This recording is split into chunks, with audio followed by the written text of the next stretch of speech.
ada dua jenderal yang sangat mendukung Soeharto, sangat membantu Soeharto dari awal kekuasaannya, dan mengambil peran yang penting.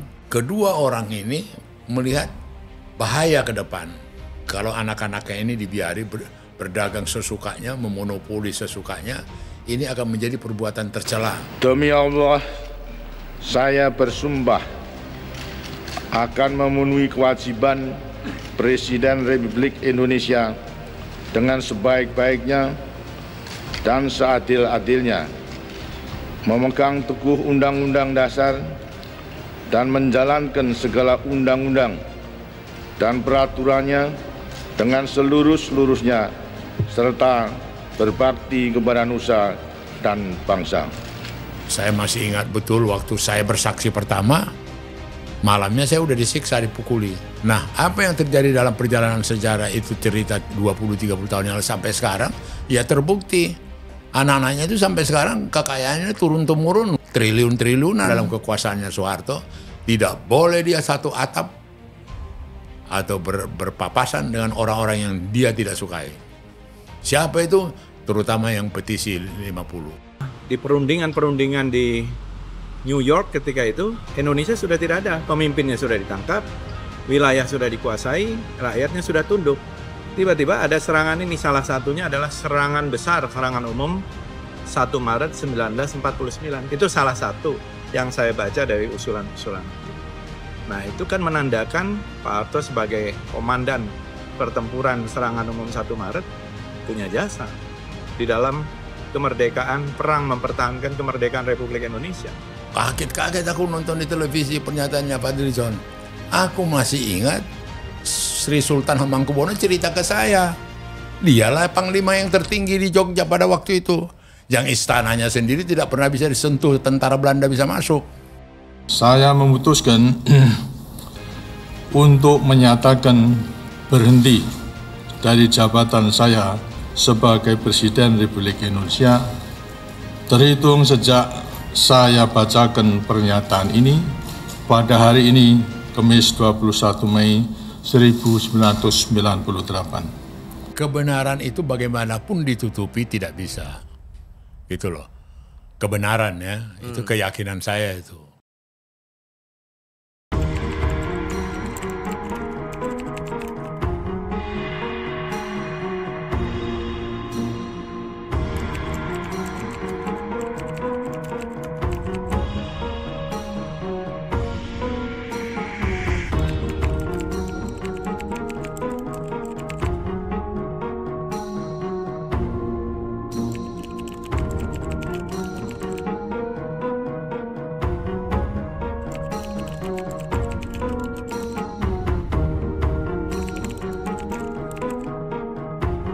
Kembali lagi di podcast Keadilan TV. Iya.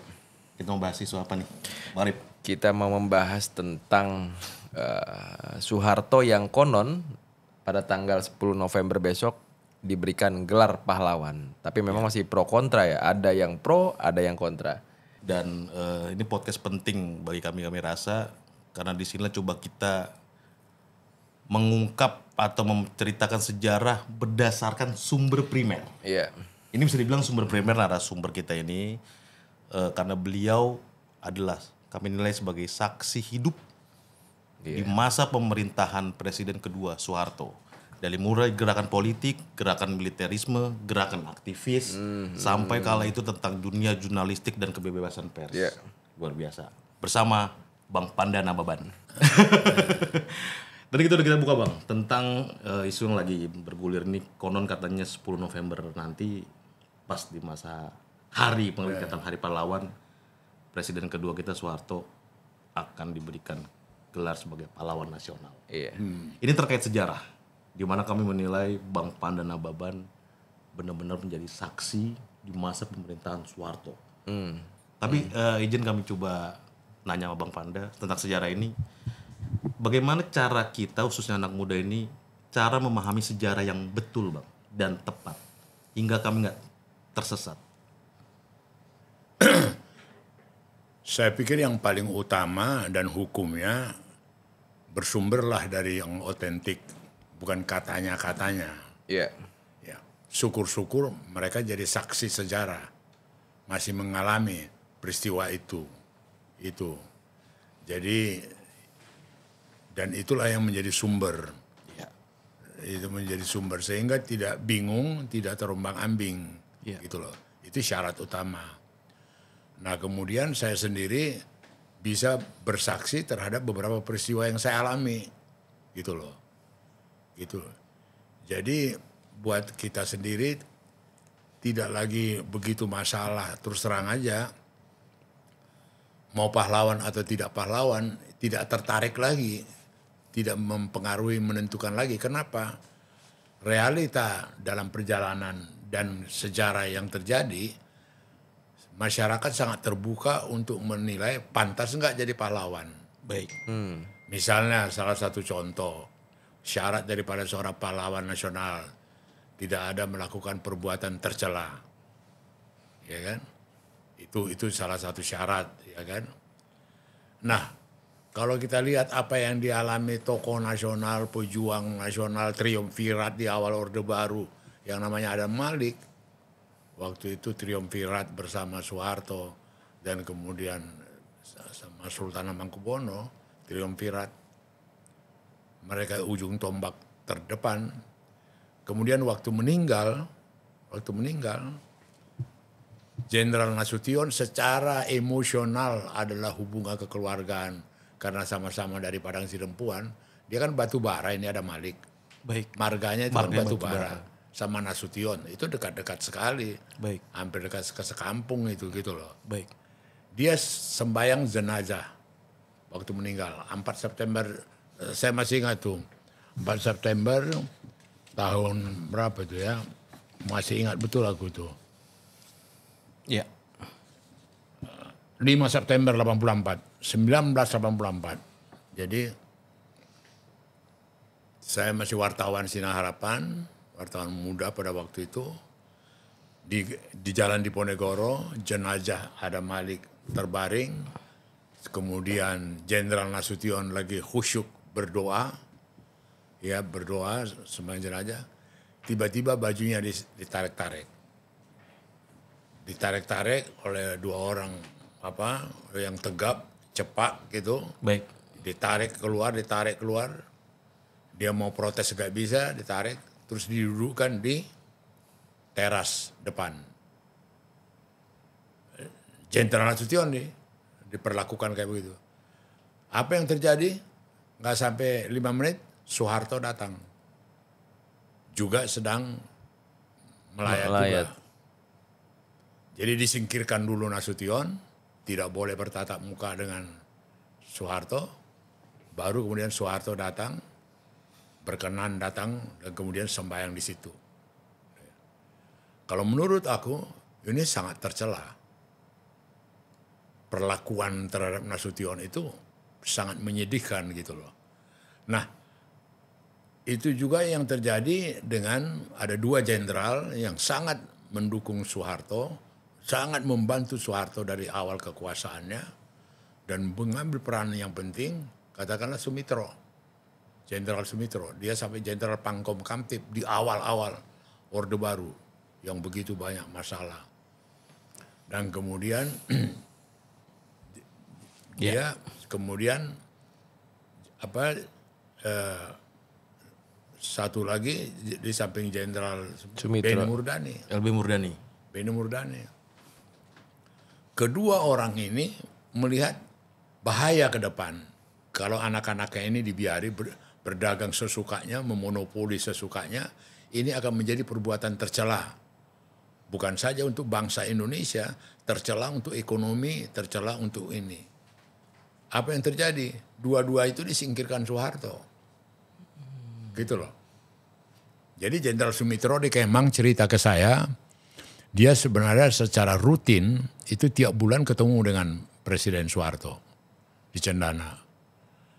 Nah terakhir waktu dia hubungi untuk cocokkan jadwal waktu pertemuan, ajudan menjawab, Pak Mitro, pesan daripada Pak Harto, Presiden, tolong disampaikan secara tertulis pokok-pokok yang mau dibicarakan. Jawaban ajudan ini menyengat sini, Mitro, Dia bilang, Panda saya ini masih orang Jawa. Ngerti aku itu, dia tidak mau terima aku lagi. Gitu loh. Kode-kode itu. Iya, dia jawab itu, sampaikan secara tertulis. Baru nanti ditentukan Pak Harto kapan diterima. Gitu loh. Itu setelah Dia setelah aku tanya apa pertemuanmu terakhir?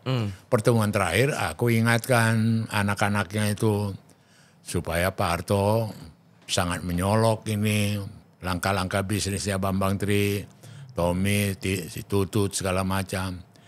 Kan anak-anakku itu tidak ada yang sekolah, tidak ada yang tamat universitas. Ya bolehlah mereka bisnis, betul. Tetapi penguasaan terhadap bidang-bidang bisnis itu terlampau mencolok gitu loh. Itu aja disampaikan oleh Mitro. Ya kan? Itulah pertemuan yang terakhir. Jadi Pak Soeharto menyampaikan ke Pak Mitro bahwa anak-anak yang nggak ada sekolah, masa saya nggak ngebolehin untuk dia berbisnis gitu ya? Masa nggak boleh bisnis gitu. Satu sisi Pak Mitro juga menganggap bahwa ini udah jauh banget nih bisnisnya gitu Pak ya? Iya. Jadi udah Dan ini jauh. akan bahaya gitu. Menurut Mitro ini kan udah bergandengan dengan anaknya Lim Si Leong, Antoni Salim, ya kan, sudah bikin perusahaan ini, sudah ini menguasai waktu itu otomotif, motor, kemudian monopoli cengkeh, yang Iya. dan macam-macam. Sebagai orang yang dekat, mungkin misalkan saya dekat sama Bang Panda, Bang Jerry dekat sama Bang Panda, kita pun akan mengingatkan Bang Panda kan? Iya ngeman lah, Iya kan, Bang, jangan begini Bang, nanti akan begini Bang. Iya. Ini kan bukti sayang saya kepada Abang, kita Iya, begitu tuh. iya. Itu juga yang dilakukan oleh Pak Mitro saat itu kan? Iya. Oh. Demikian juga Jenderal Benny Murdani, dia pangap waktu itu. Mereka suka main biliar di Cendana di tempatnya Soeharto. Sambil main biliar diomongin Benny, langsung dicampakkan sticknya Soeharto, sticknya lempar dia pergi masuk kamar. Sama juga ngingetin soal anaknya Bang. Ditinggalkannya Benny. Apa yang diomongin Bang? Karena mengenai anaknya, ekspansi anaknya di bisnis gitu loh. Sama seperti Sumitro. Sama dengan Sumitro, sama dengan Sumitro. Setelah itu udah nggak Nggak lagi, sampai mati nggak ketemu lagi. Padahal Benny Murdani ini kan intelnya Soeharto Wah, itu Bang. betul-betul pasang badan, pasang ini, mau nyapu semua orang yang anti Soeharto. Iya. Dan ini biar dicatat penonton juga, Sumitro cerita langsung ke Bang Panda ya? Iya, cerita ke aku, bukan melalui orang lain gitu loh. Cerita ke saya apa yang dialami mereka dan itu di luar dugaan mereka gitu loh. Nah, apa yang terjadi dalam perjalanan sejarah itu cerita 20-30 tahun yang lalu sampai sekarang ya terbukti. Anak-anaknya itu sampai sekarang kekayaannya turun-temurun, ajubillah, triliun-triliunan. Nah, kemudian ini juga satu masalah. Kebetulan kan saya kenal dengan keluarga Soeharto, ada yang saya kenal baik lah. Dekat dengan saya suka ngomong, apa iya Pak Harto menghendaki cara supaya disingkirkan Nasution? Sampai begitu, enggak, bukan maunya Pak Harto itu, tidak ini. Tulis kalian dong, bikin testimoni dong. Bang tantang waktu itu? Iya, aku tantang, tulis dong kesaksian bahwa itu tidak ini, gitu loh. Bahwa yang dilakukan oleh Pak Harto itu tidak seperti yang dikhawatirkan gitu. Tidak keinginan Pak Harto sebenarnya? Tidak keinginan Pak Harto, gitu loh. Nah, terus Bang? Jadi enggak ada, sampai detik ini enggak ada. Sebulan yang lalu saya ketemu dengan keluarganya Pak Harto itu, aku tanya, udah jadi bukunya? Belum. Maksud aku itu menjadi testimoni daripada keluarga Soeharto mengenai yang serangan-serangan yang mereka lakukan. Jadi gini, apa iya Pak Harto sampai yang namanya hugeng sama bapaknya Prabowo Sumitro ya. di rumahnya hugeng, tangis-tangisan, peluk-pelukan, sedih karena hugeng nggak boleh ikut kawin perkawinannya Prabowo. Gitu loh. Nggak boleh hadir. Nggak boleh hadir di perkawinan Prabowo gitu loh. Baik. Nah, itu yang menerjemahkan itu siapa? Apa memang betul keinginan Pak Harto itu? Apa bukan orang yang mau menjilat Pak Harto? Pak Harto nggak suka. Nah, terkesanlah dihembuskanlah sedemikian rupa dalam kekuasaannya Soeharto. Tidak boleh dia satu atap atau berpapasan dengan orang-orang yang dia tidak sukai. Siapa itu? Terutama yang petisi 50. Ali Sadikin, Hugeng, Iya, iya. semua lah itu yang tidak dia suka itu semua. Tidak mau. Begitulah feodalnya. Iya. Begitulah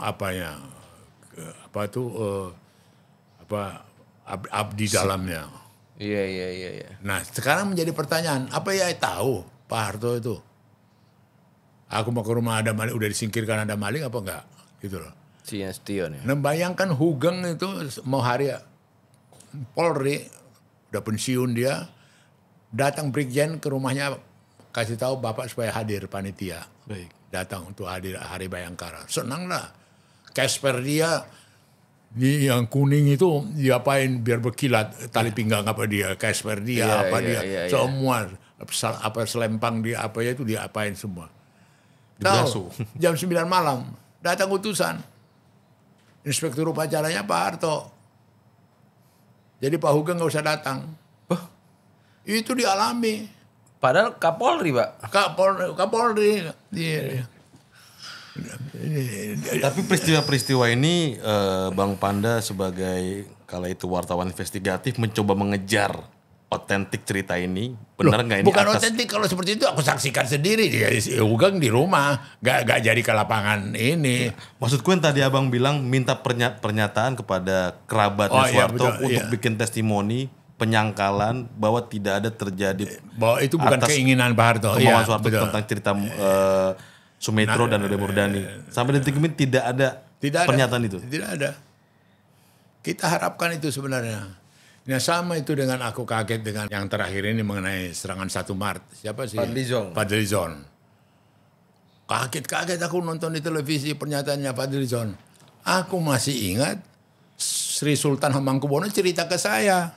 Dialah panglima yang tertinggi di Jogja pada waktu itu. Yang istananya sendiri tidak pernah bisa disentuh, tentara Belanda bisa masuk. Baik. Dialah yang memerintahkan serangan 1 Maret.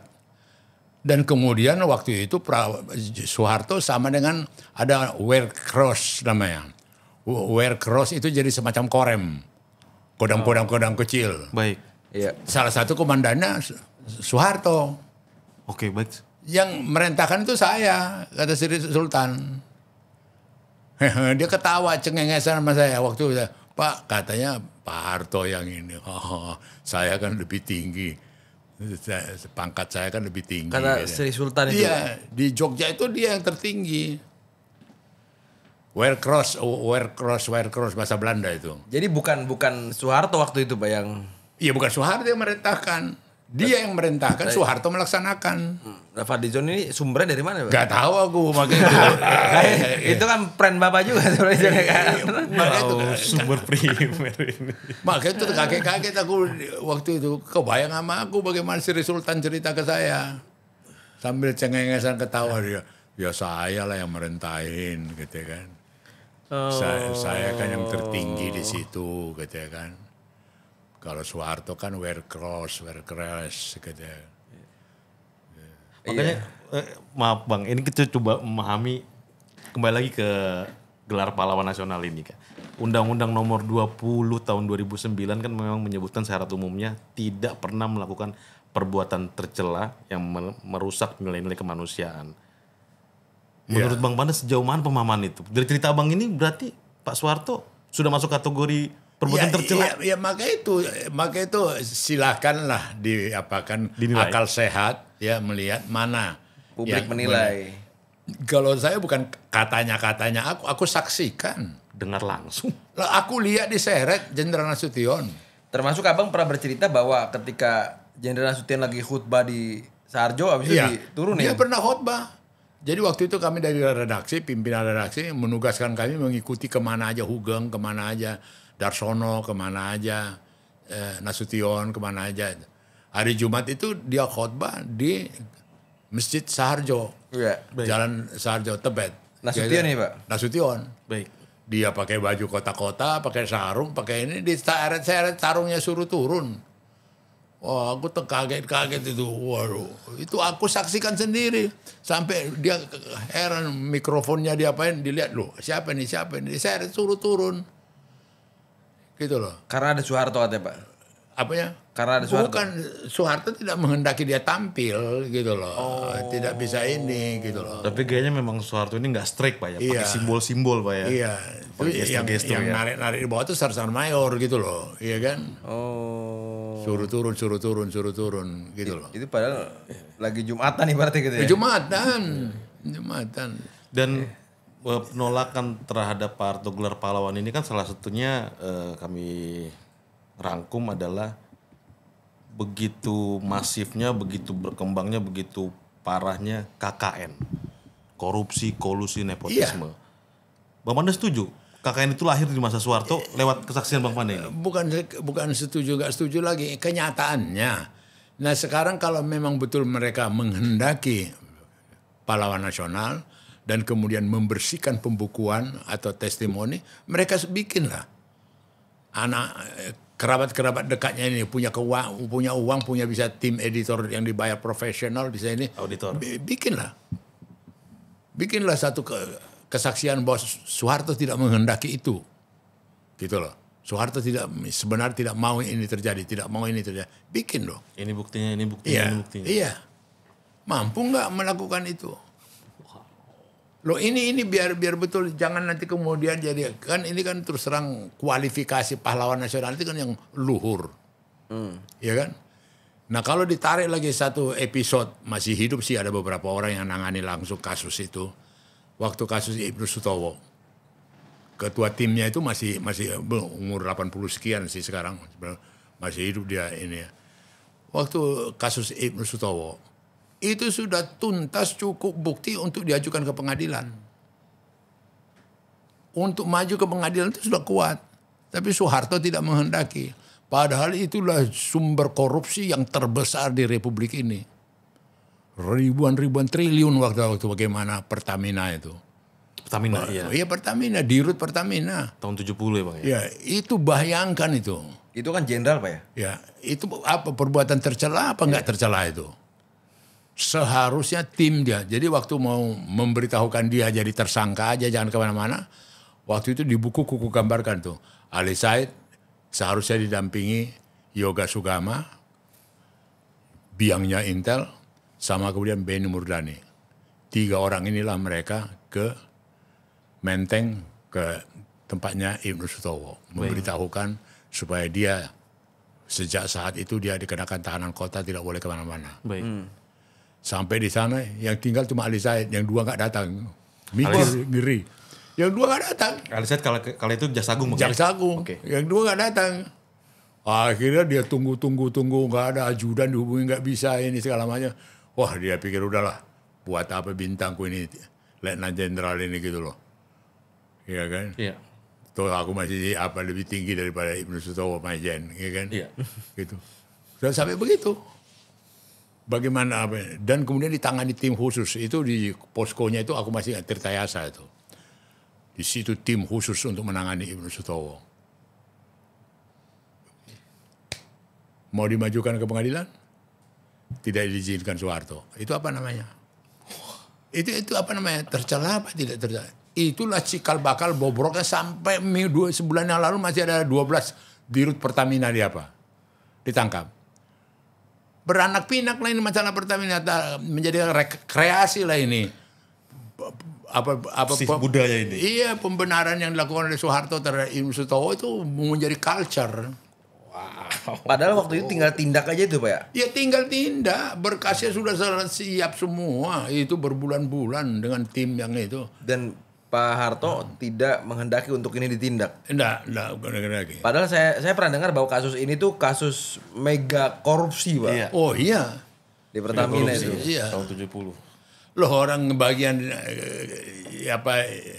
Ibrahim Saleh dia punya deputi kepercayaan dia berkelahi sama istri simpanannya yang kemudian sidang di Singapura, iya. Perebutan harta itu uang cemen-cemen yang diperebutkan itu. Oh. Iya, Abang dari tadi ini tolong dong bikin tulisan dong, tolong bikin buku dong. Abang bilang gitu tuh misalnya ke keluarga. Abang yakin bahwa itu tidak ada orang yang membantah. Misalkan abang nih bikin ini nih, autobiografi Pandan Nababan, lahir sebagai petarung. Abang ceritalah semua soal kebobrokan, meskipun saya yakin di otak abang masih banyak tuh yang belum abang ceritakan gitu ya. Iya, atau diungkapkan. Ada nggak bang? Ini cerita kesini dulu bang. Ada nggak yang membantah dari buku ini bang? Sampai sekarang nggak ada. Ah, Dan ini udah 3 kali cetak. Gramedia betul-betul. Abang bisa ngebayangin ketika misalkan ada orang yang menuliskan tentang Soeharto dengan kejadian misalkan contoh itu bukan karena anak kok akhirnya Pak Harto dengan LB Murdani itu clash gitu. Itu bukan karena Pak Harto nggak mau kok ketemu dengan Sumitro gitu misalkan. Artinya saya nggak yakin bahwa orang tuh akan menerima. Enggak, kalau saya terima nggak terima tidak begitu penting lagi sama saya. Karena apa? Langsung pelaku cerita ke aku. Iya. Langsung cerita ke aku. Iya betul gitu. betul Jadi betul. Jenderal Sumitro bintang 4 ini yang paling ditakuti di Brawijaya dulu Panglima dan Pangkong Kamtip. Gak mungkin dia bohong-bohongin aku. Iya. Dan kalaupun bohong, Bang Panda pun menantang dari pihak kerabat ini. Iya kan, atau nambah-nambahin. Itulah saya akhirnya berpikir pesimis. Ngapain dari keluarga Pak Harto tuh bikin buku gitu loh bang. Oh. Akan banyak orang yang seperti Bang Panda. Ini kok jadi begini sih? Iya, Ceritanya nggak tapi begini gitu. itu yang terus terang juga buat aku juga uji kebenaran juga, keberanian juga secara moral gitu loh. Iya. Enggak, bapak kami ini begini, bapak kami ini begini, ini begini. Tidak begini. Mana itu cerita itu? Gitu loh. Iya. Nah kebetulan seperti saya misalnya, akal sehatku lah menghalang-halangi Hugeng atau kemudian Ali Sadikin itu perbuatan tercela. Akal sehat aku. Orangnya ini bersih, integritasnya tinggi, jasanya kepada negara juga banyak. Memimpin DKI sedemikian rupa bagusnya. Memimpin polisi sedemikian rupa menjadi suri teladan. Iya. Karena petisi 50 ini satu pemikiran, pokok-pokok pikiran kritik kepada Soeharto, maka kemudian dimusuhi. Itu apa?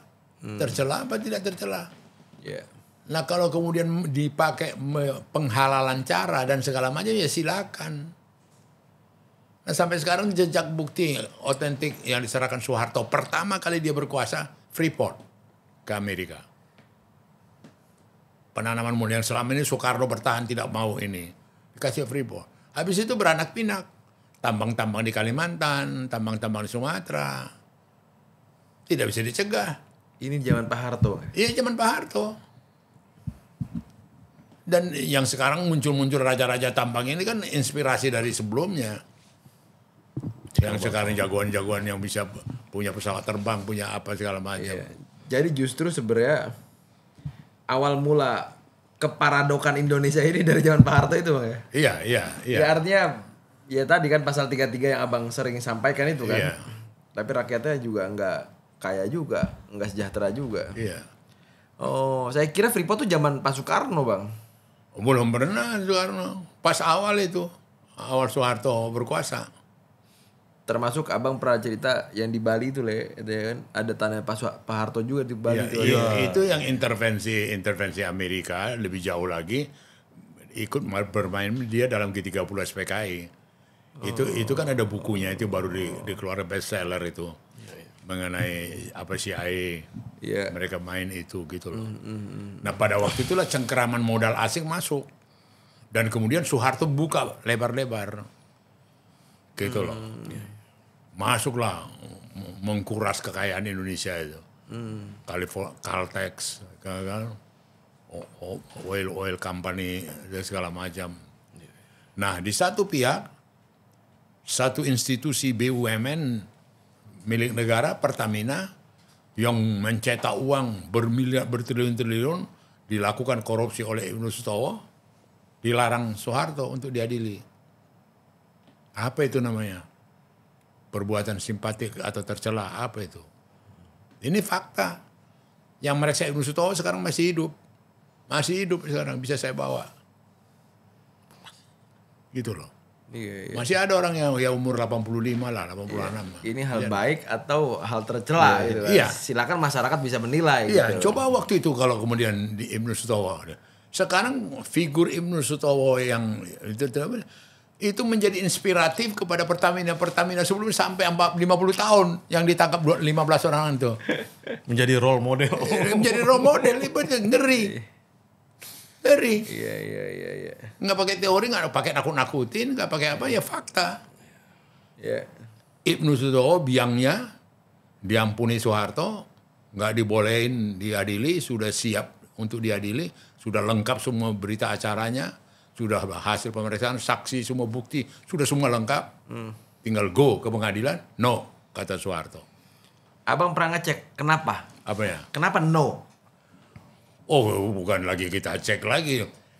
Dia kalau diapakan karena dalam kasus ini banyak juga jenderal-jenderal termasuk Soeharto yang menikmati dari Pertamina ini. Banyak yang uang kantongnya, yang kebutuhannya, fasilitasnya segala. Maka dulu sampai ada rumor di Jakarta ini, terbanglah helikopter di Jakarta, jatuhkan kertas pasti di atap Pertamina. Buang kertas, udah sampai begitu. Bagaimana mengapa mengguritanya? Ya. Gitu. Iya. Dan itu dibikin leluasa di zaman itu kayak. Maka itu perjalanan sejarah ini banyak sebenarnya sudah salah kaprah atau kemudian udah susah. Kalau lah waktu itu Ibnu Sutowo diadili, diapakan? Kejadian nggak sampai sekarang nih. Ini bulan lalu loh. Yeah. Yang ditangkap yang Pertamina, yang ditangkap Kejaksaan Agung itu. Pertamina loh. Institusi yang sama yang dulu mau diadili. Iya. Dan di zaman inilah penegakan hukum juga udah Iya. Enggak. Oh, Ali Said kecewa sekali dia. Iya. Dia cerita ke saya. Itu jadi saya ingat kayak yang podcast sebelumnya kan katanya. Di sini ada Rafael Alun. Saya Rafael Alun, ini Rafael Alun gitu. Ya artinya dengan ada Ibnu Sutowo ini. Mungkin orang Pertamina, saya Ibnu Sutowo ya kan. Iya, ini Ibnu Sutowo gitu loh, Pak. Saya ngebayang ke situ tuh. Iya betul dari kejadian gitu loh. Iya. Ini soal pahlawan ya. Ada nggak sih Bang orang yang nggak mau jadi pahlawan Bang? Dengan jasa besarnya menurut Abang misalkan. Ini si Jerry ini cocok jadi pahlawan saya kira. Tapi Bang Jerry nggak mau gitu loh. Kalau yang pernah aku dengar ucapan yang begitu dari Ali Sadikin. Saya nggak mau jadi pahlawan. Saya nggak pantas bikin jadi pahlawan. Itu Ali Sadikin. Hugeng juga pernah mengucapkan itu. Oh saya nggak pahlawan. Karena dulu mereka dielu-elukan, terutama demo-demonstran dari UI untuk jadi calon presiden, jadi calon apa gitu. Iya. Enggak ini. Ada orang yang rendah hati dan menganggap dedikasi pengabdian dia itu bukan jasa. Itu memang wajib hukumnya gitu loh. Jadi berbeda melihatnya. Tidak dilihat sebagai prestasi, tidak dilihat sebagai apa dia. Ya kewajibannya itu ya. Kewajiban dia ya tugasku melakukan ini gitu loh. Jadi tidak ada pengaruh ke dia untuk kemudian dia merasa aku pahlawan. Gitu loh. Nah, apalagi dalam persyaratan pahlawan itu kalau nggak salah tangkap juga ada harus mempunyai keluhuran. Iya kan, harus ada keluhuran sebagai pahlawan gitu. Iya. Di buku ini Bang, Layar Sebagai Petarung ini kami catat banyak sekali Bang menceritakan tentang Soeharto. Ya. Dan FYI juga buat teman-teman informasi, Bang Panda ini pernah hampir menegang nyawa, mau ditembak dan dibuang ke Ancol. Karena ada masa represi militer dari rezim Soeharto. Ya. Bener ya Bang, Iya, buku iya. ini. Seperti apa cerita itu Bang? Jadi saya itu mahasiswa Universitas Bung Karno. Saya ketua dewan mahasiswanya. Ya kan? Saya harus bersaksi untuk menteri-menteri Soekarno yang diadili. Saya waktu itu ditangkap. Banyak mahasiswa ditangkap termasuk Taufik Kimas, suaminya Megawati. Itu juga ditangkap. Satu penjara dengan saya di RTM Budi Utomo. Ya, dia ketua Gemini Palembang. Iya, jadi waktu itu Gemini sama UBK dianggap kiri, dianggap komunis gitu loh. Baik. Nah kemudian waktu kita udah diajukan jadi apa? Saksi? Jadi diajukanlah kita jadi saksi. Diajukan jadi saksi. Saya masih ingat betul waktu saya bersaksi pertama, malamnya saya udah disiksa, dipukuli. Itu di buku saya tulis itu, bagaimana saya disiram pakai kopi panas. Ngomong apa kau tadi siang di pengadilan? Bicara apa kau? Wah, ada Sarsar Mayor mukul aku lagi, ya kan? Terus besoknya di pengadilan saya ulangi lagi. Saya tanya hakim, nama saudara Pandanaban, ya saudara sehat. Apakah bersedia menjadi saksi? Tanya dulu Pak Hakim Ketua. Nanti malam saya dipukuli lagi nggak? Disiksa lagi nggak? Itu jaksa auditor yang mukul aku itu. Mukanya udah dia pikirnya aku takut. Nggak cerita. Nggak cerita, dipikir takut. Apalah kau pukuli, nggak terasa itu sama aku gitu loh. Iya, badan preman gimana, ya kan? Dipikirnya aku takut. Iya Pak Hakim, yang mulia, dia tadi malam mukuli saya karena bersaksi siangnya. Abang tunjuk orangnya. Iya orangnya. Nanti malam aku disiksa lagi sama dia, gitu.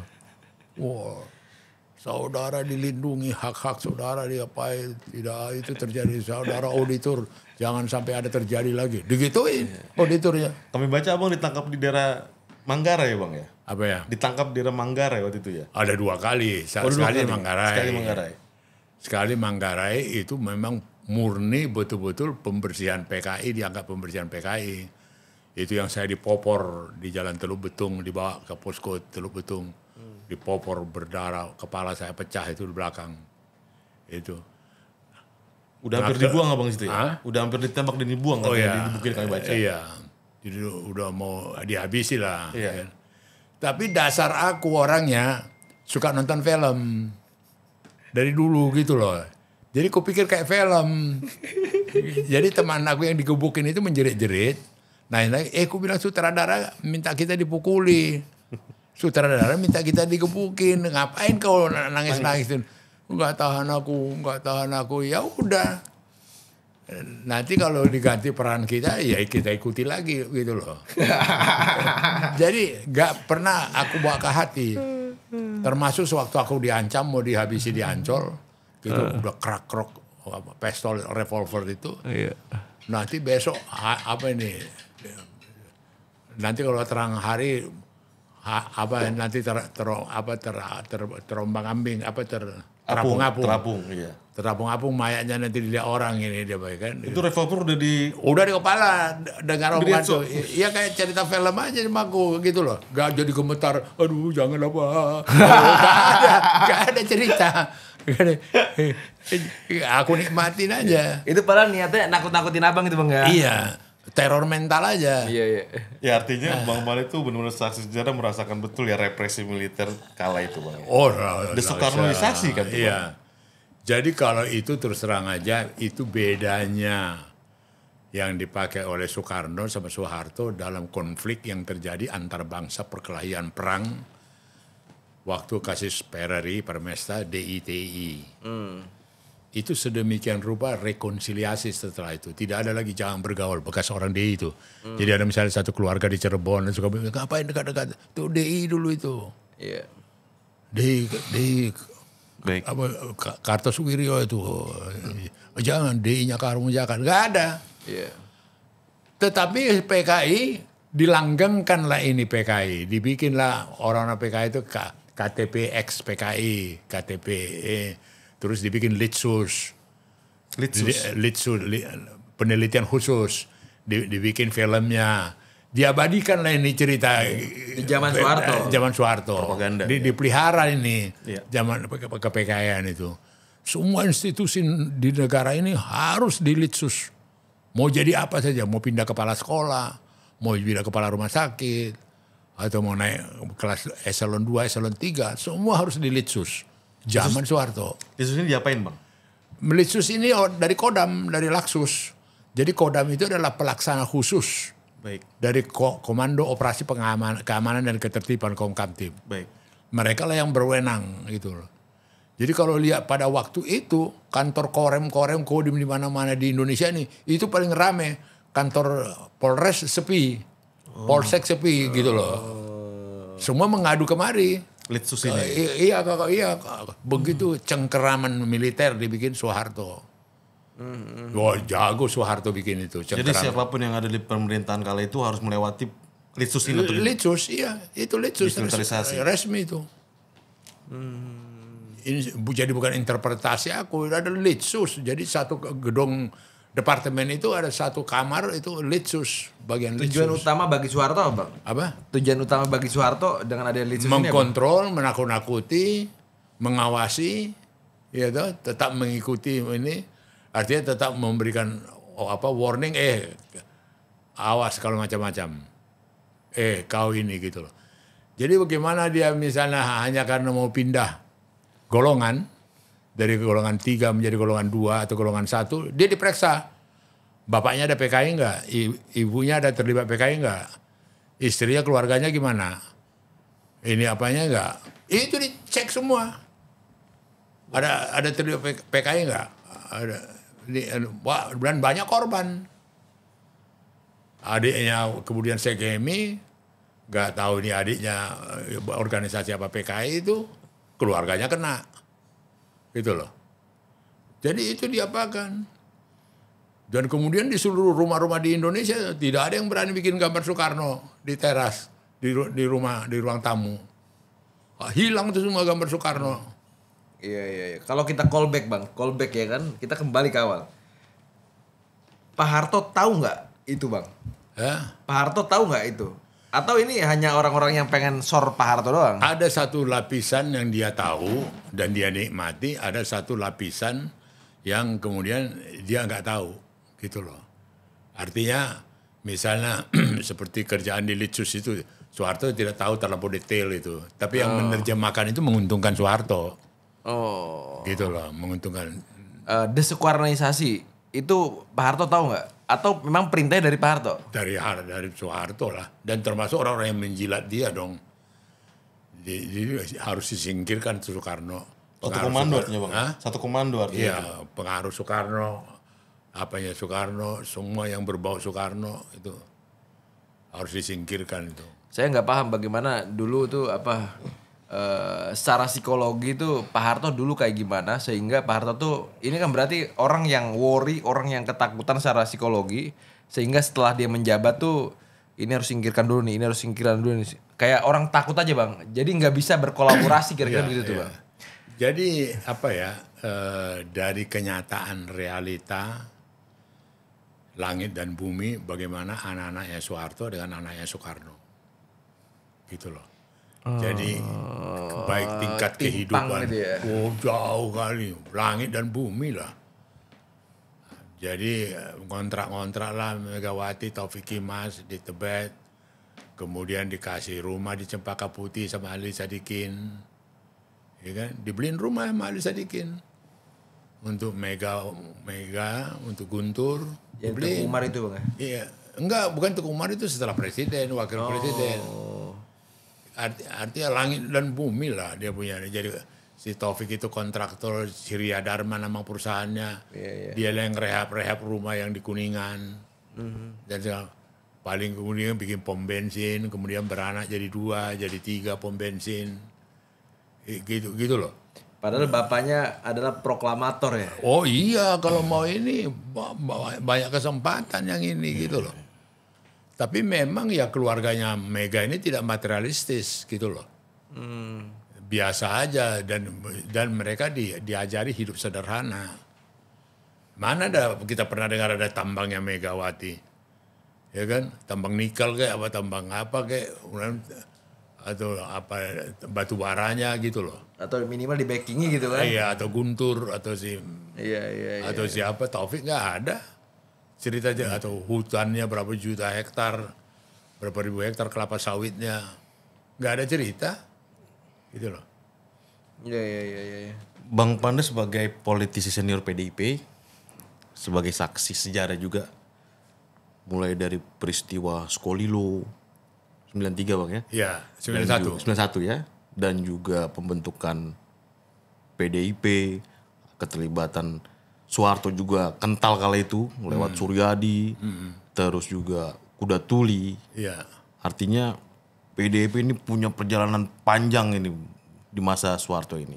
Dan kami melihat di pidatonya Bu Mega kemarin di Blitar tentang KAA itu terlihat emosional sekali dalam konteks gelar pahlawan nasional ini. Maksudku, pertanyaanku seperti ini. Menurut Bang Panda sebagai senior PDIP, Bu Mega ini sebenarnya sudah memaafkan apa yang dialami Bu Mega dan keluarga Soekarno terhadap represi militer atau represi Soeharto kala itu atau belum sih Bang? Kalau menurut keyakinanku, menurut pergaulanku, sudah dari awal-awal itu dimaafkan dia. Dan tidak ada dia tunjukkan itu semacam satu permusuhan atau satu dendam pembalasan. Saya pikir jauh dari apa ya, dari Mega itu dan dari keluarga itu. Mereka sangat tahu diri lah, ya kan? Sangat tahu diri. Jadi dan kemudian dia juga tidak dalam uraian-uraian pidato atau apa. Sejauh yang saya catat puluhan tahun termasuk saya ikut pendiri partai, itu tidak ada ditanamkan supaya kebencian terhadap Soeharto. Gitu loh. Tidak ada.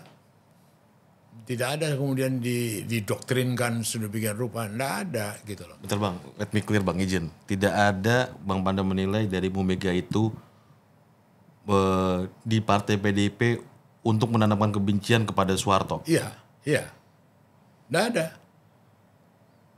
Bahwa yang ada dia kasih tahu ini realita. Dia mau besuk lihat bapaknya nggak bisa. Gitu loh. Ini fakta gitu loh. Bapaknya sudah sakit gawat di rumah RSPAD, dipersulit lah Mega mau ini. Kemudian aku sendiri saksi bersama Rahmawati ke Blitar. Ya, mau ke dekat makam nggak boleh. Kawat duri dikelilingi, belum ada izin Komandan Kodim. Komandan Kodim lagi ke Surabaya. Gagallah kami ziarah. Ya. Itu dialami. Aku saksi, aku ikut mendampingi Rahma.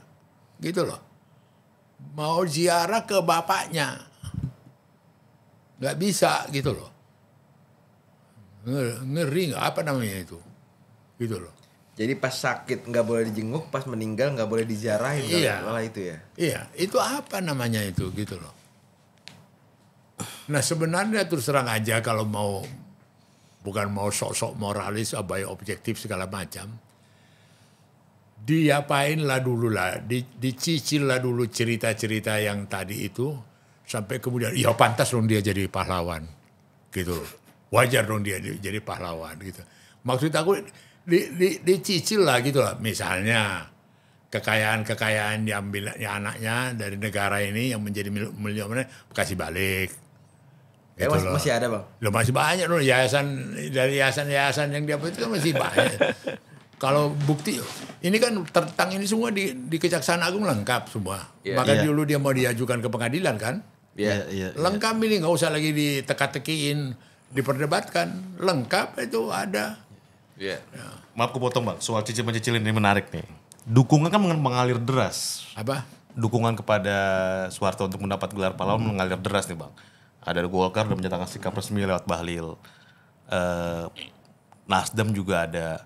PSI juga ada. Terus juga pagi ini kami dapat berita Muhammadiyah juga udah resmi. Artinya banyak dukungan nih Bang kepada Soeharto. Soal cicil-mencicil tadi kan ada dukungan juga seperti ini. Poin-poin jasa-jasa Soeharto dianggap layak mendapat gelar pahlawan nasional. Saya minta tanggapannya nih. Peran penting sebagai komandan dalam serangan umum 1 Maret. Memimpin Komando Mandala dalam operasi pembebasan Irian Barat. Dikenal sebagai bapak pembangunan karena berhasil pembangunan trilogi Repelita, rencana pembangunan 5 tahun. Mencapai status swasembada beras pada tahun 1984. Dan terakhir penghormatan kepada mantan presiden. Ini poin-poin akhirnya Soeharto layak mendapat gelar pahlawan nasional. Tanggapannya gimana Bang? Saya pikir ya naif lah kalau mengklaim perebutan Irian Barat itu atas komando dia gitu loh. Atas komando Soeharto. Itu kan langsung Soekarno yang pidato, langsung Soekarno yang kasih komando. Baik. Langsung Soekarno yang bikin sukarelawan. Yang terkenal yang perempuan sukarelawan itu. Baik. Ya kan? Baik. Dialah yang apain di situ. Ya sama dengan yang serangan 1 Maret. Itu Sultan kok yang ini. Memerintahkan.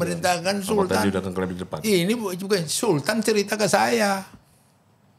Gitu loh. Bukan katanya. Aku dengar Sultan ngomong. Sultan cerita. Jadi kembali lagi ya, saya menggarisbawahi kebetulan bukan karena aku simpati. Aku suka, aku senang dengan Dr. Ong Koh Ham. Dia ahli guru besar sejarah di UI. Dia masih, aku ingat tuh dia tegur aku. Panda, kau lupa. Indonesia ini bukan Republik Indonesia. Ini kerajaan. Maksudnya Soeharto rajanya gitu-gitu. Semua diatur. Ini bukan republik feodal. Lihat gak? Soeharto suka apa tidak? Soeharto mau apa enggak? Soeharto setuju apa tidak? Itu menentukan. Mimiknya dia, jalannya dia, muka dia, gerak tubuhnya. Itu Ong Koh Ham. Ini guru besar ini, guru besar yang aku kagumi tuh, yang aku sering banyak belajar ke dia. Iya. Indonesia ini feodal. Gitu loh. Maka itu kita sensitif dengan gaya-gaya feodal. Sapu tangannya diambil, keringatnya ini. Terus lari-lari pegang map, kayak apa gitu loh. Melayani si Prabowo gitu loh. Untungnya kita bilang gitu. Hidup-hidupnya sekarang terjadi. Loh, enggak, artinya begitu. Udah ada orang-orang yang pintar, yang apa waktu itu, yang arif, mengingatkan kita gitu loh. Sudah Iya, mengingatkan. Iya. Iya. Dia bilang, aduh Panda, salah kau. Bukan republik ini. Feodal. Ya sama dengan Mitro sama Benny Murdani. Nyinggung-nyinggung anak gua nggak boleh. Gua bapaknya itu. Iya. Itu malah berpikir sangat feodalistik gitu loh. Iya. Selama abang hidup, abang pernah ini nggak bang? Pernah jumpa langsung ngobrol dengan Soeharto bang? Enggak. Nggak pernah bang? Enggak. Kan sama Soekarno abang pernah tuh. Apa sih Pak Soekarno politik itu abang pernah ngomong tuh? Dan aku terus terang merasa dihalangi, merasa tidak diapakan, boleh kan? Dan aku sendiri tidak begitu berminat. Oh, tidak berminat. Untuk wawancara Pak Harto. Iya. Enggak, saya akhirnya pengen ini pengen abang menjelaskan lebih feodal mana Sri Sultan dengan Pak Harto gitu. Kalau misalnya abang pernah ketemu Pak Harto, enak tuh bisa membandingkan tuh. Saya pun sebenarnya disadarkan oleh Sultan dari contoh-contoh yang konkret waktu aku ketemu sama dia. Udah berapa lama kita ketemu? 1 jam lebih. Ada saya kasih signal sama kau supaya kau keluar dari ruangan ini. Apa sudah berhenti ini? Kata Sri Sultan. Sultan, ada tanda-tanda nggak? Enggak. Gitu loh. Seharusnya ada beberapa tanda-tanda. Nah, diceritakannya tanda-tandanya Soeharto. Itu buku hariannya ditutup. Tamu pergi. Polpennya dimasukkan. Tutup polpennya. Kau pergi. Gitu loh. Oh. Jadi ada gerak body lecture apa dia, gerakan tubuh dia. Yang menerjemahkan itu siapa? Apa? Yang menerjemahkan bahwa ini tutup. Itu yang ngajar itu ada 2 penggawa dia yang paling setia ke dia, sama seperti sekarang ya, misal seperti Teddy-nya Soeharto sekarang. Ada Murdiono. Ada Murdiono, ada Sudarmono. Oh 2 itu bang? Iya. Dan biasanya menteri kalau ngelewati 2 ini, enggak ini bakal gagal dia. Penerjemahan maunya Pak Harto, orang ini 2 jagoannya. Pak Harto tuh maunya begini, Pak Harto tuh maunya begini, Pak Harto mau begini. Mirip banget sama zaman sekarang mungkin. Iya, jadi kalau selesai dari Soeharto, mampir lagi ke sebelah, ke kamarnya Darmono. Kalau enggak mampir ke Sekap. Iya. Si Murdiono. Kan cerita hari ini begitu juga bang. Iya, gitu. Ada kemiripan bang ya? Iya. Makanya jadi nggak ada yang baru. Menteri ketemu sama Prabowo ya kan, Pak Prabowo habis itu ke Mayor Teddy. Iya, mereka yang pasti tuh ya kan foto-foto gitu. Ya sama kayak cerita Orde Baru dong kalau gitu ya. Mereka yang nerjemahin gitu loh. Berani liwatin, dia yang sial nanti. Rugi dia. Kenapa nggak aku tanya, kenapa ini gitu. malah yang ada nanti di reshuffle tuh menteri ya. Nah, ini apakah cara-cara feodalistik apa tidak gitu loh. Iya. Jadi kembali ke pertanyaan tadi, ya, akal sehat dan kemudian tidak karena politis dan kemudian apa sih nilai dengan keadaan terjepitnya ekonomi sekarang, susahnya mencari lapangan kerja, misalnya apa dengan kesusahan sekarang, kemudian tertarik menjadi masalah pahlawan penting apa tidak. Itu juga satu hal yang realita bisa kita lihat gitu loh. Baik. Iya kan? Apa urgensi ininya? Nggak ketolong ini. Saya sendiri terkaget-kaget ada keluarga famili aku yang masih meributi, mengerecoki aku untuk uang tambahan untuk pendidikan sekolahnya.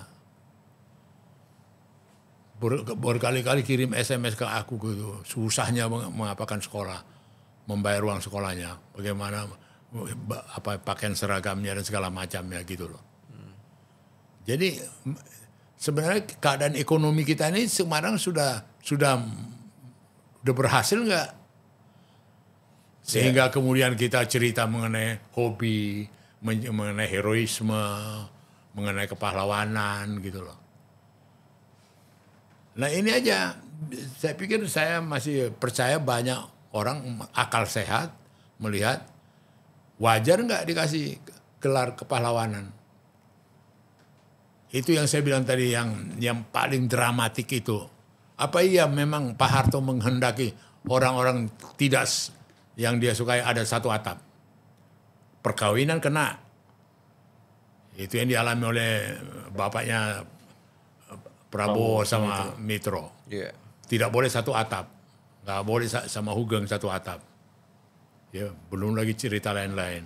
Apa sampai begitu ngerinya feodalistik itu? Mengorbankan kekerabatan, persahabatan karena ini. Nah itu apa namanya itu? Pendidikan apa itu kepada bangsa ini gitu loh. Dari segi mana? Jadi ini aja kita apakan. Nggak usah, bukan soal pro kontra atau sentimen atau antipati atau tidak. Ya. Begitu gigi aku sampai kebetulan temanku tim Ibnu Sutowo ini. Masih ada 2-3 orang yang masih hidup. Gigihnya mereka itu. Kemudian nggak boleh maju ke sidang. Nggak boleh ngadili Ibnu Sutowo. Padahal sudah lengkap, sangat lengkap. Buktinya lengkap. Bahan-bahan semua lengkap. Tinggal sodorin ke pengadilan aja. Minta waktu kapan diadili. Nggak boleh. Orang yang punya kebijaksanaan ini kita kasih gelar pahlawan. Monggo. Gitu, kita kasih apa dia? Ini monggo gitu loh. Iya. Bang, nepotisme itu emang bener adanya waktu itu Bang ya. Kalau misalkan kita ngeliat jabatan kan paling anaknya Pak Harto itu kan di akhir-akhir jabatannya itu kan Mensos itu kan. Dengan kejadian si Tommy, si Tutut, siapa ini? Emang pejabat-pejabat lain nggak niru? Gitu loh. Apa gubernur yang lain nggak niru? Apa kemudian dirjen yang lain nggak niru? Menteri yang lain nggak niru? Anak Pak Harto bisa kok, masa anakku nggak bisa? Anak Pak Harto maju kok, punya perusahaan ini, Bimantara lah, apa kok anakku kok nggak bisa? Inspiratif kepada semua sistem. Itu yang ngeri, pengaruhnya itu.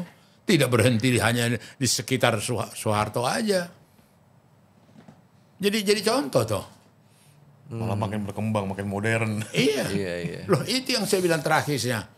Yang dilarang Soeharto dulu Pertamina di rootnya diadili sampai sekarang puluhan tahun Beranak pinak. Jadi pasti lolos asal Pertamina. Orang Soeharto udah kasih contoh kok sama Ibnu Sutowo. Nggak kaget ini yang 16 ditangkap ini. Beranak pinak gitu. Iya, jadi jabatan mencetak uang udah ada presiden, udah ada presiden. Iya. Ada presiden, udah ada kasih contoh inspirasi. Keinget kemarin saya nonton video Sultan Jogja ditanya sama siapa? Butet itu Pak kan. Butet mengatakan tuh Mas Butet tuh katanya. Hari ini tuh seharusnya membiasakan hal yang benar kata dia. Bukan membenarkan hal yang biasa kata dia. Kata dia tuh. Iya hari ini orang pada mati gara-gara MBG dibiasakan tuh katanya. Apa benar? Ya enggak katanya. Tapi dibiasakan aja tadi. Jadi presiden. Oh, itu ya. Iya. Jadi maksudnya kayak Bapak pernah bilang soal zaman Soeharto tuh, jabatan itu untuk mencetak uang gitu loh, Pak. Iya, iya. Itu kan bukan membiasakan hal yang benar, tapi membenarkan hal yang sudah menjadi kebiasaan mereka gitu. Dan itu sampai hari ini gitu terjadi gitu. Itu yang nggak dilawan itu. Iya. Maka iya, tadi iya. terus terang aja justru secara moral suri teladan, contoh, Iya. dan kemudian lagi budaya malu.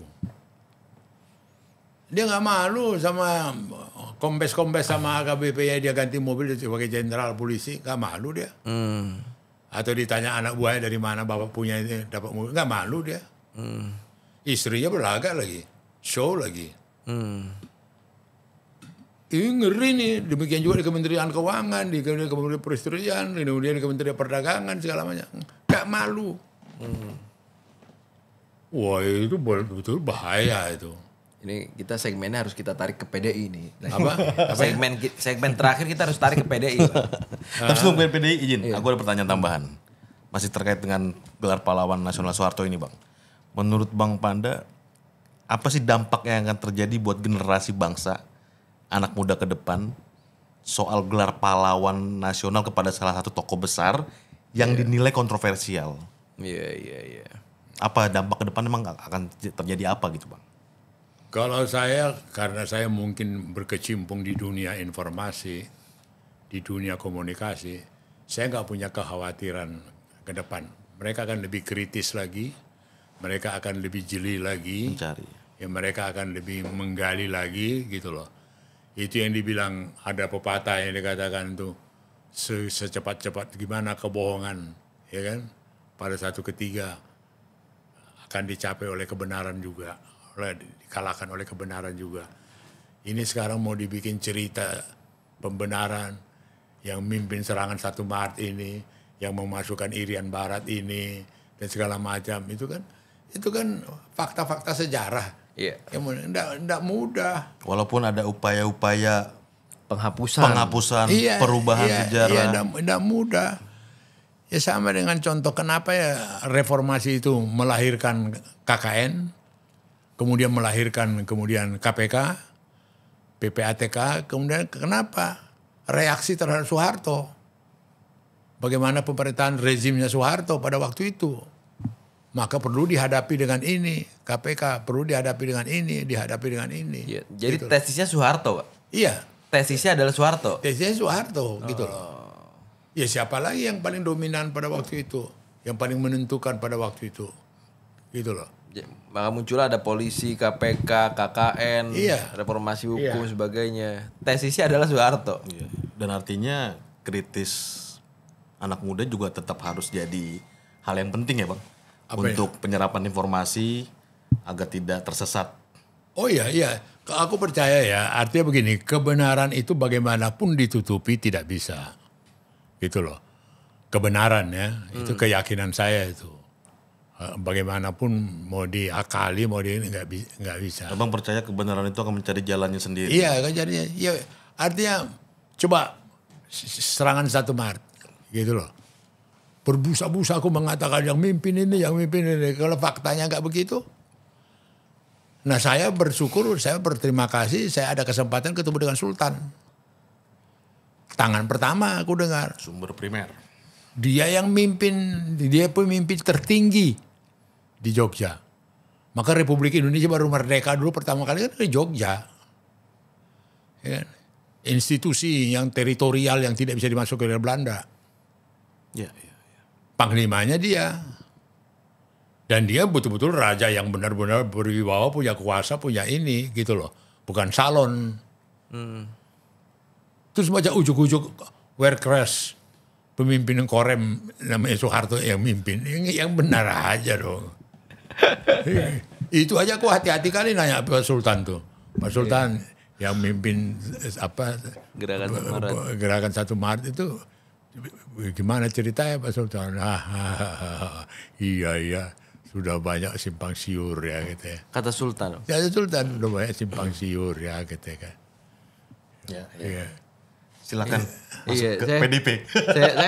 Saya penasaran dengan perasaan kader PDI Perjuangan gitu ya. Nah ini menarik nih.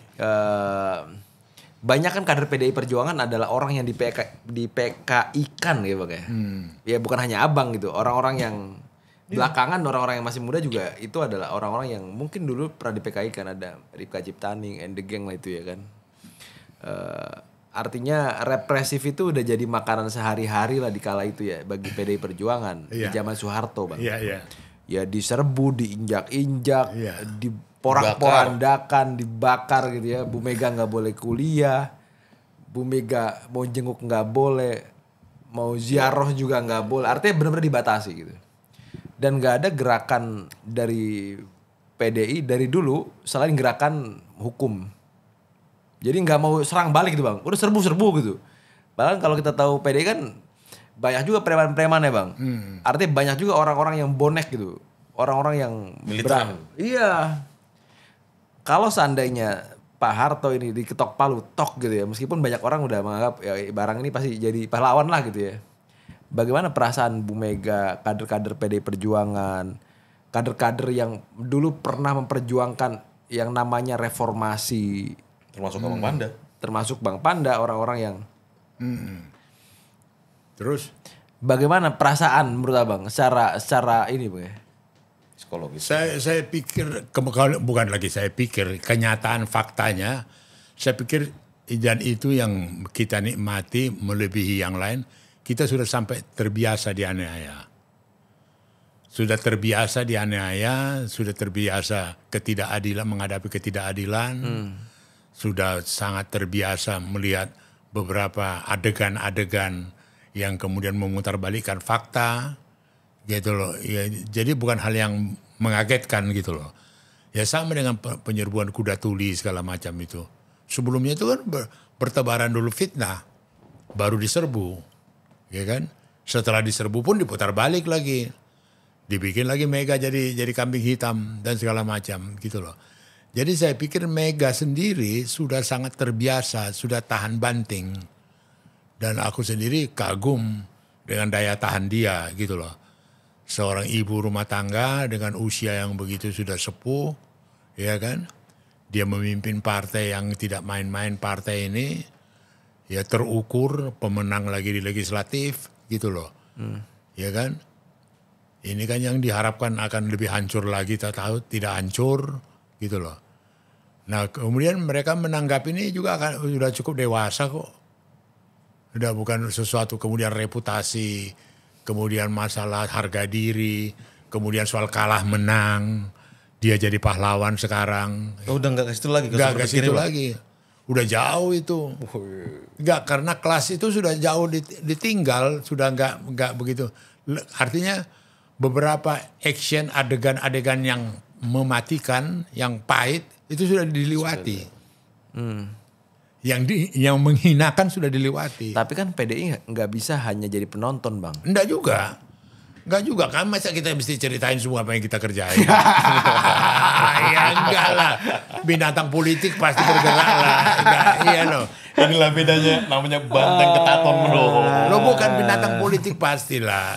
Pasti. Iya. Namanya juga azas hidup itu ada. Gitu. Iya kan kayak tadi Abang bilang bahwa PDI itu sudah terbiasa tuh. Iya, banteng ketaton tadi udah biasa. Apa namanya menghadapi ketidakadilan, diputar baliklah semua fakta. Ini kan lagi terjadi nih, kira-kira begitu tuh ceritanya kan. Iya. Saya sebagai orang yang tadi menangkap, seakan-akan PDI hanya mau jadi penonton, ya udahlah gitu. Padahal bagi saya PDI itu masih idealis gitu Bang. Iya. Masih idealis yang masih saya ada di terus garis terang rakyat aja gitu saya loh. juga nggak tahu secara psikologis ya. Apa misalnya memaksa Prabowo atau mesti pada awal periode dia ini diputuskan itu, apa tidak mungkin nanti dulu soal ini gimana gitu loh. Ada yang pemikiran yang introspektif, kemudian itu akan kita lihat nanti leadership kepemimpinan dia, kelasnya akan kita lihat dengan keputusannya ini gitu loh. Iya.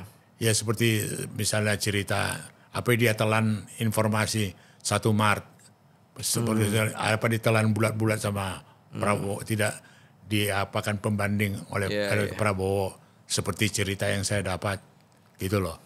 Yang saya Sultan sendiri cerita ke saya, dia yang mimpin gitu loh. Apakah itu tidak menjadi referensi buat Apa tidak presiden? itu jadi referensi? Iya. Iya. Ya kemudian apa yang dilakukan oleh anak-anaknya sekarang ini dan sudah terbukti dalam perjalanan sejarah, mereka lah orang terkaya di Indonesia sekarang, anak-anaknya Soeharto, yang multimilioner, yang triliunan mereka gitu loh, ya kan? Dan kemudian apa itu? Itu apakah contoh contoh keteladanan yang mau dipakai gitu loh, ya kan?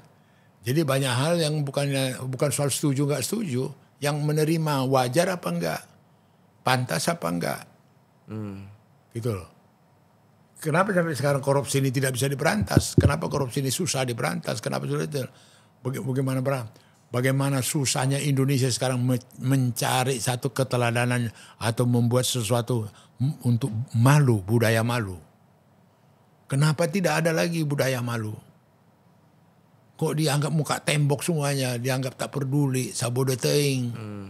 Kenapa kok udah sampai begitu? Gak ada keseganan, gak ada bergetar hatinya. Kemudian rikuh kepada pimpinannya kalau melakukan korupsi atau melakukan. Kan ini dulu persoalan-persoalan besar bangsa ini. Bukan soal pahlawan tak pahlawan. Urusan kecil lah itu. Yang fundamental sekarang di bangsa ini apa? Ada nggak? Jangan kita lakukan. Gak enak sama dirjen. Gila kau tahu menteri kita sekarang. Seperti sekarang yang dua orang yang ini. Yang di mata gue sekarang. Purbaya sama Amran. Yang menteri pertanian. Itu bukan main dua itu. Bisa jadi teladan. Menjadi ikon gitu loh. Nah kembali ke tadi. Apa sih yang paling urgent di bangsa ini sekarang? Mencari itu tadi, menghidupkan budaya malu. Keteladanan. Kok budaya malu itu hilang sama sekali. Muka tembok gak ada peduli. Dia ngelenggang turun di depan mall, dari mobilnya turun, ngelenggang jalan gak ada urusan. Bahwa semua harta yang dia pakai itu mutiaranya, tasnya dan segala macam hasil korupsi. Gak ada. Jadi selain urusan pahlawan gak pahlawan, ada hal yang lebih substansial yang harusnya dibahas. Iya betul, ada. Dan Bang Pandes setuju ini menjadi poin penting juga di pemikirannya Bu Mega dan PDIP. Saya pikir Mega juga mikirkan itu. Saya pikir gak jauh lah, gak susah lah nangkap pemikiran Mega gitu loh. Termasuk PDIP. Iya dengan sendiri loh PDIP gitu loh. Iya.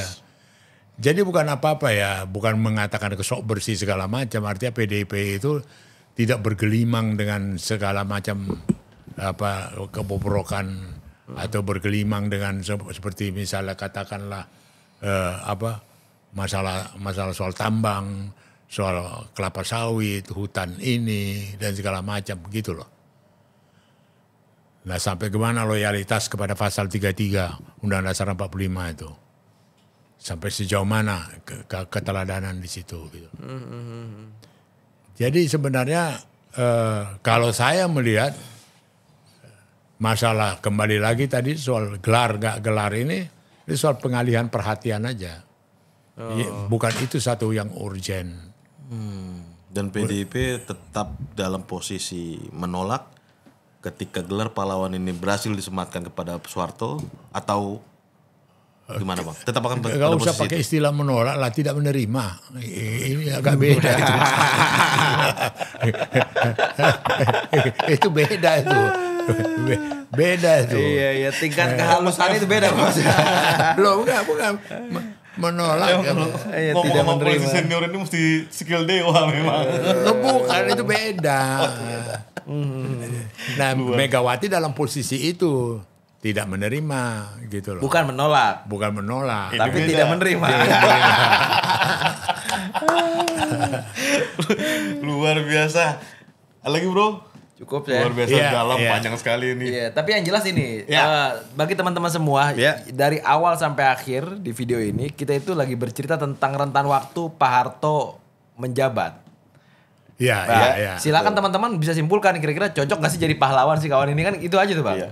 Dan ini diceritakan diungkap langsung oleh saksi sejarah, saksi hidup dan dituangkan juga dalam buku beliau Pandana Beban lahir sebagai petarung. Iya, Dan itu terungkap semua dalam buku ini. Dan sampai sejauh ini belum ada yang bantai, Bang ya. Iya. Kalau membantah kan harus bikin buku lagi tuh ya kan, membantah buku Pandana Baban. Terima kasih Bang Panda. Iya, Sehat terima kasih, selalu. terima kasih. Kita lanjut lagi di diskusi selanjutnya di podcast Keadilan TV. Iya. Terakhir, salam persatuan Indonesia. Merdeka. Merdeka.